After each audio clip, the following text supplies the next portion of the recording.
Salam mahasiswa dari kelas Teologi Sistematik ataupun Dogmatika. Mari kita melanjutkan perkuliahan kita yang belum kita bahas. Kita akan membahas tentang soteriologi. Apa itu soteriologi? Nah, kita akan bersama-sama mengerti, dan ini adalah doktrin yang utama, prinsipal dalam kekristenan. Jadi Anda tidak boleh meleset ketika menjelaskan doktrin ini. Soteriologi itu apa? Soteriologi itu adalah ilmu yang mempelajari tentang doktrin keselamatan. Jadi ini sangat penting dan bisa dibilang ini menjadi fundamental atau dasarnya dari kekristenan.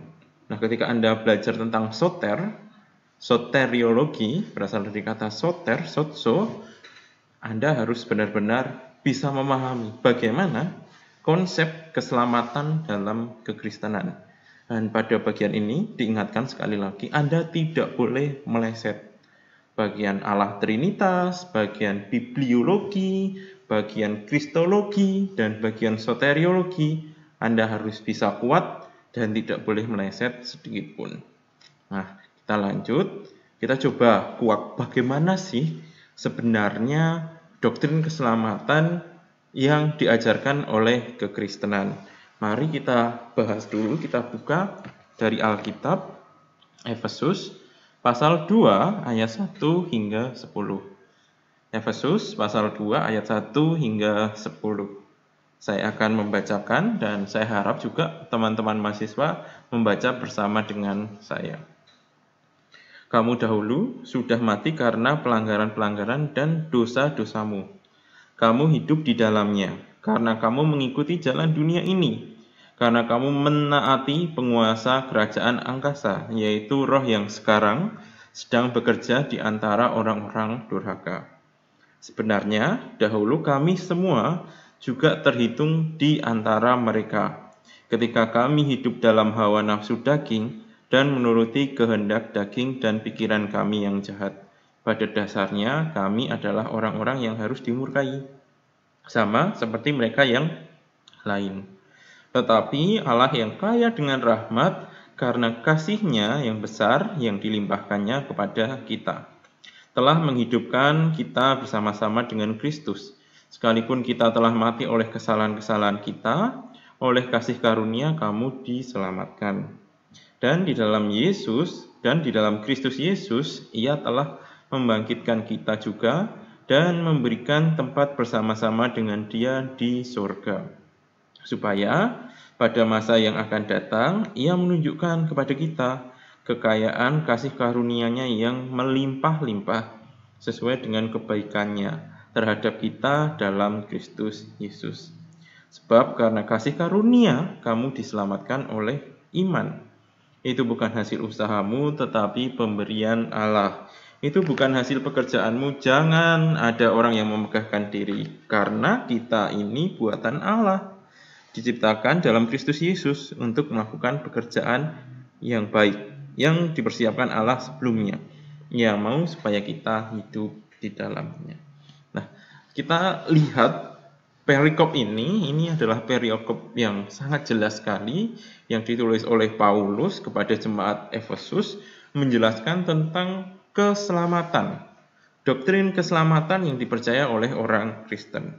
Nah, pada dasarnya kenapa sih kita diselamatkan? Nah, teman-teman perhatikan ayat 1-3. Kenapa kok perlu ada keselamatan? Nah, keselamatan itu perlu karena kita telah berbuat dosa, dan upah dosa itu adalah maut. Roma 6 ayat 23. Dan karena dosa itu membuat manusia kehilangan kemuliaan Allah. Roma 3 ayat 23. Nah, di sini pun juga dilihat di Efesus pasal 1-3 menjelaskan, kamu dahulu sudah mati karena pelanggaran-pelanggaran dan dosa-dosamu. Mati ayat 1, tapi lihat ayat 2, tetapi menghidupi di dalamnya. Kamu hidup di dalamnya karena kamu mengikuti jalan dunia ini, karena kamu menaati penguasa kerajaan angkasa, yaitu roh yang sekarang sedang bekerja di antara orang-orang durhaka. Jadi pada dasarnya kenapa manusia diselamatkan? Karena dosa. Nah, dosa ini tidak sederhana ya. Dosa ini yang membuat kita itu terpisah dengan Allah. Dosa ini yang membuat kita itu dihukum dengan Allah. Sehingga Allah menghukum manusia, pria itu harus bekerja keras dan wanita dalam masa mengandungnya dibuat lama. Dan tentunya ada satu yang hilang. Persekutuan yang abadi dengan Allah rusak. Keselamatan, keabadian yang bersama dengan Tuhan menjadi juga rusak. Karena apa? Karena dosa. Dosa sendiri dalam arti hamartia, yaitu meleset dalam kehendak Tuhan. Meleset sedikit saja, itu disebut dengan dosa. Dan jelas bahwa kenapa kok butuh keselamatan karena dosa. Ingat-ingat kemarin doktrin hamartia, kenapa kok manusia berdosa dan apa sebab dari dosa tersebut? Banyak sekali sebabnya, kerusakan baik secara ekologis, secara gnosis, pikiran, secara psikologis, kemudian dalam keselamatan, dalam relasi dengan Allah, relasi dengan sesama, semuanya menjadi rusak. Nah, oleh karena itu, maka kita lihat di sini, di siapakah keselamatan itu ada menurut kekristenan? Jawabannya adalah di ayat 4, 5, 6, 7 dalam Efesus pasal 2 ini. Di mana jawabannya adalah kita lihat ayat 4, Allah yang kaya dengan rahmat yang besar dilimpahkan kepada kita, telah menghidupkan kita bersama-sama dengan Kristus. Dan ayat 6, perhatikan, dan dalam Kristus Yesus ia telah membangkitkan kita juga dan memberikan tempat bersama-sama dengan Dia di surga. Jadi di siapakah keselamatan itu disediakan bagi orang Kristen? Yaitu di dalam diri Yesus Kristus. Oleh karena itu setiap orang yang percaya kepada Kristus akan diselamatkan. Setiap orang yang memandang dengan iman kepada Yesus Kristus maka akan diselamatkan. Nah, ini pun juga mengaca pada perjanjian lama ketika orang-orang Israel ada di padang gurun dan kemudian banyak ular tedung yang membunuh orang-orang Israel, maka apa yang diperintahkan Allah kepada Musa, yaitu untuk membuat tongkatnya yang dari tembaga dibuat, dan setiap orang yang melihatnya meskipun digigit ular akan selamat, akan tetap hidup meskipun digigit ular. Lah demikian juga dengan keselamatan dalam kekristenan ini. Di ayat 6 dijelaskan siapa yang ada membawa keselamatan, yaitu pada Kristus. Dan tugas kita orang berdosa apa? Memandang keselamatan itu dengan percaya, menerima Yesus sebagai Tuhan dan Juru Selamat. Jadi ketika kita memandang Yesus sebagai Tuhan dan Juru Selamat kita, ya meskipun kita itu berdosa, maka kita semua sudah diputihkan, semua sudah dibebaskan dari dosa. Kenapa? Karena syaratnya percaya kepada Kristus, seperti orang-orang Israel yang memandang tongkat yang dibuat oleh Musa, tembaga, meskipun digigit ular, dia tetap selamat. Nah, demikian juga dalam kekristenan ini kita percaya kepada Kristus. Dan apa dasar lain yang menguatkan itu? Lihat ayat 8 dan 9 ini ayat yang sangat penting sekali. Sebab karena kasih karunia kamu diselamatkan oleh iman. Itu bukan hasil usahamu, tetapi pemberian Allah. Itu bukan hasil pekerjaanmu, jangan ada orang yang memegahkan diri. Jadi keselamatan itu diberikan sebagai hadiah. Ketika kamu percaya kepada Kristus, maka kamu diberikan anugerah keselamatan itu. Jadi bukan lagi keselamatan itu dicari karena perbuatan baik. Bukan. Kemudian bukan dicari karena hal-hal yang baik, hal-hal yang fenomenal yang dilakukan demi kemanusiaan, bukan. Tapi satu, percaya kepada Kristus. Sebab karena kasih karunia kamu diselamatkan oleh iman. Jadi syaratnya itu saja. Ketika kita percaya kepada Kristus, maka kita mendapatkan jaminan keselamatan. Lah, lalu perbuatan baik itu untuk apa?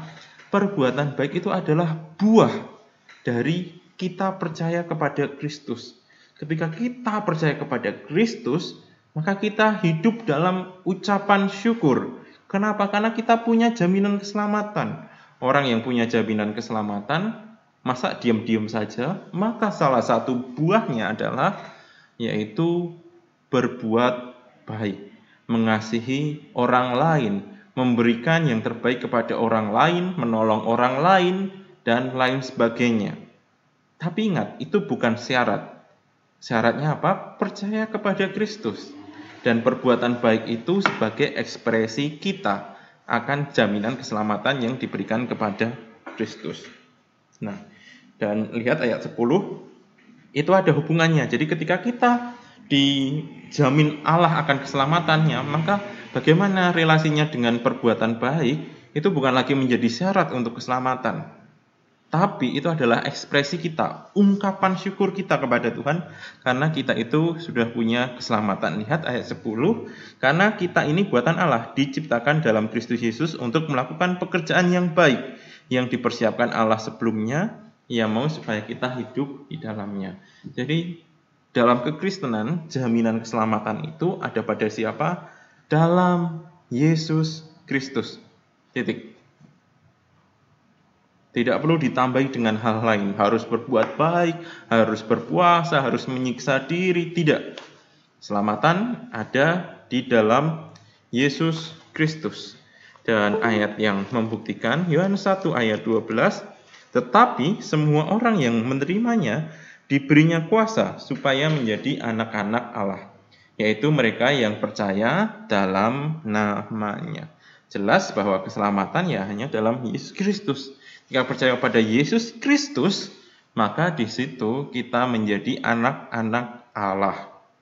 Kalau Yesus adalah anak Allah, maka kita pun juga mendapatkan gelar yang sama, yaitu anak-anak Allah.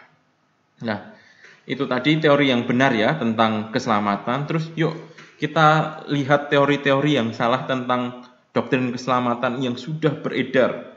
Jadi kalau teori yang benar tentang keselamatan adalah keselamatan hanya pada diri Tuhan Yesus Kristus. Terus teori-teori yang salah tentang keselamatan apa saja? Ya, kita lihat. Nah, ini salah satu contoh teori yang salah. Ini teori tebusan yang dibayarkan kepada setan. Teori ini dikembangkan oleh Origen. Setan menangkap manusia sebagai tawanan perang. Dan tebusan harus dibayar ke setan, bukan ke Allah. Teori ini melemahkan kematian Kristus sebagai korban ke setan. Jadi ya ini lucu ya. Teori ini berkembang di masa-masa awal kekristenan. Jadi prinsipnya hampir sama karena dosa. Dan ketika dosa itu masuk ke manusia, nah manusia itu ditangkap oleh setan. Dan Yesus ini sebagai korban yang harus dibayarkan ke setan. Nah ini pun salah karena bukan masalah setannya yang menangkap manusia, tetapi karena ya dosa itu sendiri. Dan Allah yang maha adil tidak mungkin serta-merta bisa mentoleransi dosa. Oleh karena itu Allah memberikan anaknya, Allah memberikan Yesus pribadi Trinitas dalam diri manusia untuk menyelamatkan kita. Jadi tebusannya bukan ke setan. Itu teori yang salah. Teori rekapitulasi.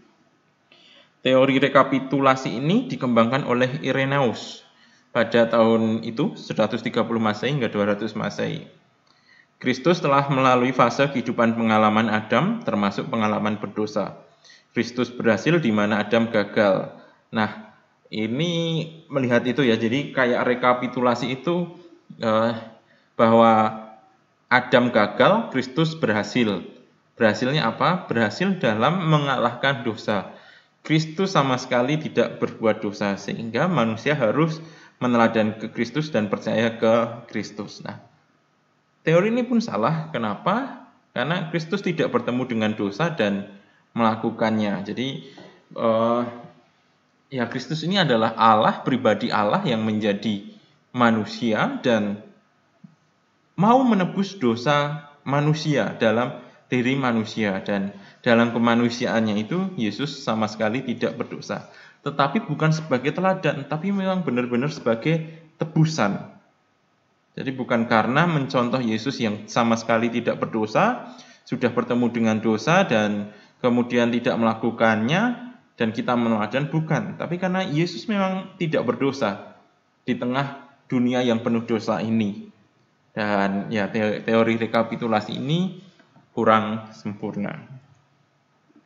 Kemudian teori komersial ini dicanangkan oleh Anselm pada tahun ini 1033-1109. Dosa merampas kemuliaan yang seharusnya diberikan kepada Allah, sehingga Allah perlu resolusi, dan Kristus melalui kematian memberikan upah bagi orang berdosa.